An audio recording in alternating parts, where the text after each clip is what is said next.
स्वागत है आपके अपने चैनल क्विक बाजार बाइट्स में, जहां आपको मिलती है शेयर मार्केट से जुड़े लेटेस्ट अपडेट्स सही आंकड़ों के साथ, वो भी एकदम आसान भाषा में। आज की इस वीडियो में हम बात करने वाले हैं 15 से 20 ऐसे कमाल के स्टॉक्स की जिन पर इस समय शेयर बाजार के बड़े एनालिस्ट और एक्सपर्ट्स की खास नजर है। हम आपको हर स्टॉक का लेवल, टारगेट और टेक्निकल व्यू बिल्कुल आसान भाषा में समझाने वाले हैं। ध्यान रहे, इसमें बताई गई सभी जानकारी इंटरनेट से ली गई है, जिसमें मार्केट एक्सपर्ट्स ने अपनी राय साझा की है। ये सारी जानकारी सिर्फ शिक्षा और जागरूकता के उद्देश्य से दी जा रही है। ये किसी तरह की निवेश सलाह नहीं है। अगर आपको हमारी ये वीडियो पसंद आती है तो इसको लाइक जरूर कीजिए, और अगर आप एक शॉर्ट टर्म निवेशक हैं और स्टॉक मार्केट से रिलेटेड ऐसी जानकारी जानना चाहते हैं तो हमारे इस चैनल को सब्सक्राइब जरूर कर लीजिए। टीसीएस में अभी एक दिलचस्प स्थिति है। पहले ये 3000 का सपोर्ट तोड़कर 2850 तक गिर गया था। अब बाजार में ये उसी स्तर को रीटेस्ट कर रहा है।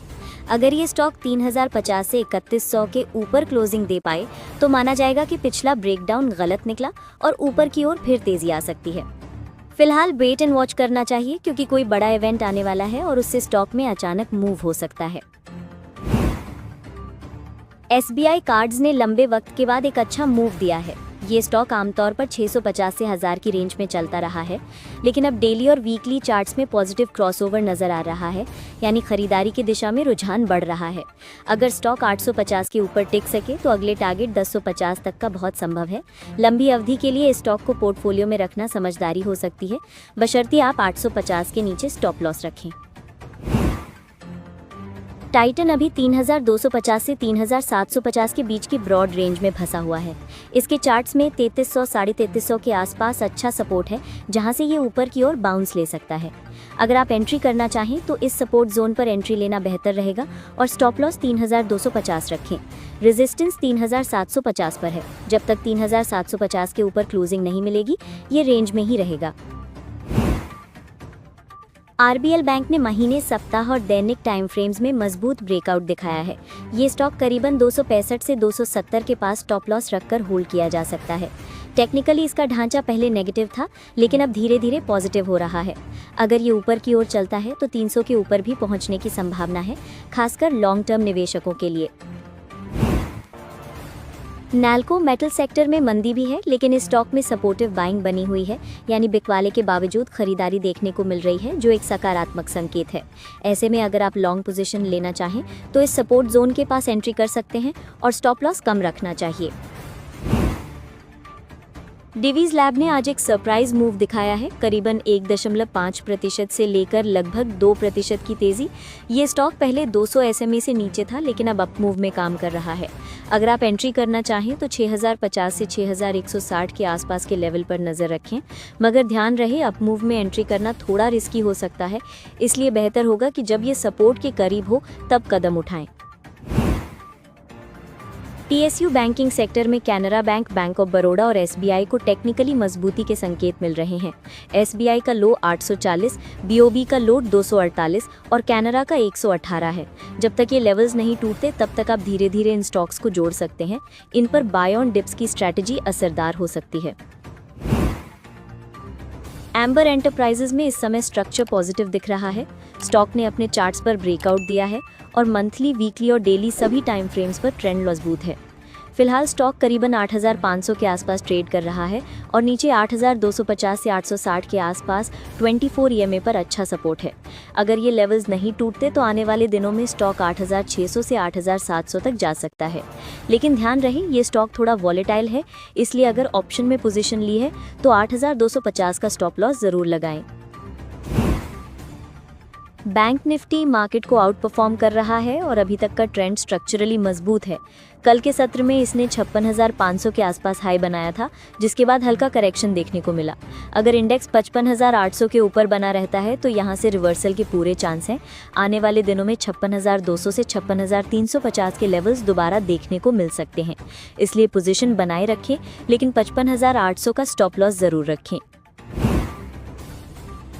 सोलर इंडस्ट्रीज पहले डाउन ट्रेंड में था, लेकिन अब चार्ट पर हायर हाई फॉर्मेशन दिखा रहा है।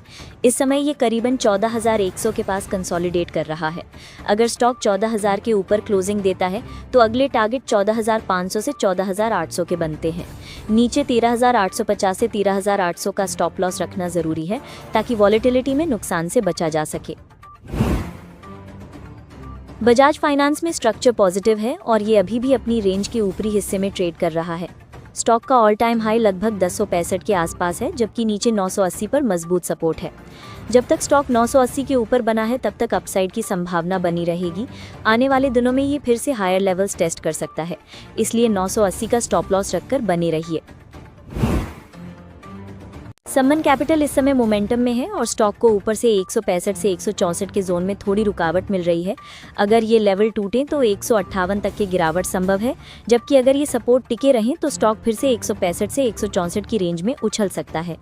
जो ट्रेडर्स पुट ऑप्शन लिए हुए हैं उन्हें 162 से 163 का स्टॉप लॉस लगाकर चलना चाहिए, क्योंकि ये स्टॉक तेजी से मूव करता है और नेकेड पोजीशन में रिस्क ज्यादा है।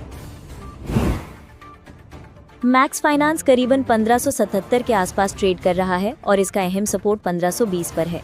अगर ये लेवल नहीं टूटता तो स्टॉक धीरे धीरे ऊपर 1520 तक जा सकता है, लेकिन अगर 1520 का लेवल टूट गया तो नीचे 1450 तक के लेवल्स तक करेक्शन संभव है। इसलिए 1520 का स्टॉप लॉस मेंटेन करते हुए बने रहें और अगर 1520 के आसपास स्टॉक पहुंचे तो मुनाफा बुक कर सकते हैं। टाइटन ने हाल में अच्छा अपमूव दिखाया है और अभी भी स्ट्रक्चर मजबूत बना हुआ है।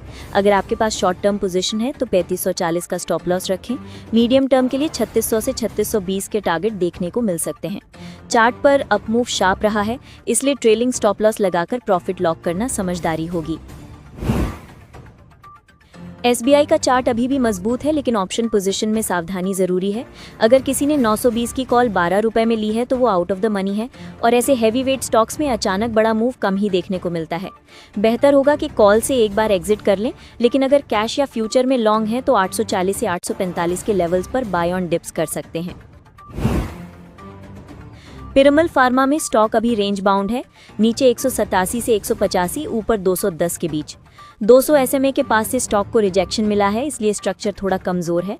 अगर स्टॉक 185 से 187 के नीचे क्लोजिंग देता है तो नीचे 160 तक गिरावट संभव है, इसलिए जो भी पोजीशन हो 187 का सख्त स्टॉप लॉस रखें।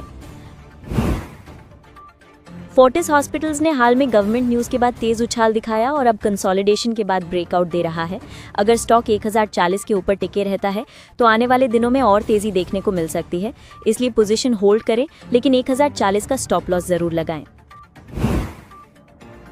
टाटा मोटर्स फिलहाल 650 से 720 की रेंज में चल रहा है। अगर आपने 690 की कॉल ली है तो ध्यान रहे कि स्टॉक इस वक्त उसी स्ट्राइक के नीचे ट्रेड कर रहा है। यहां से अगर स्टॉक 685 के नीचे जाता है तो एग्जिट कर लेना बेहतर रहेगा, क्योंकि इस लेवल के नीचे ब्रेकडाउन की संभावना बढ़ जाती है। नेकेड पोजीशन बड़ी है, इसलिए 685 का सख्त स्टॉप लॉस लगाएं। जियो फाइनेंस 338 के हाई के बाद से अब साइडवेज ट्रेंड में है। हाल में इसने 305 के पास ब्रेकडाउन दिया और अभी 300 के 200 DMA से सपोर्ट लिया है। अगर स्टॉक 305 से 307 के ऊपर क्लोजिंग नहीं देता तो 290 का सपोर्ट भी टूट सकता है, इसलिए फिलहाल नई लॉन्ग पोजीशन अवॉइड करें और अगर आपके पास लॉन्ग है तो 290 का स्टॉप लॉस मेंटेन करें।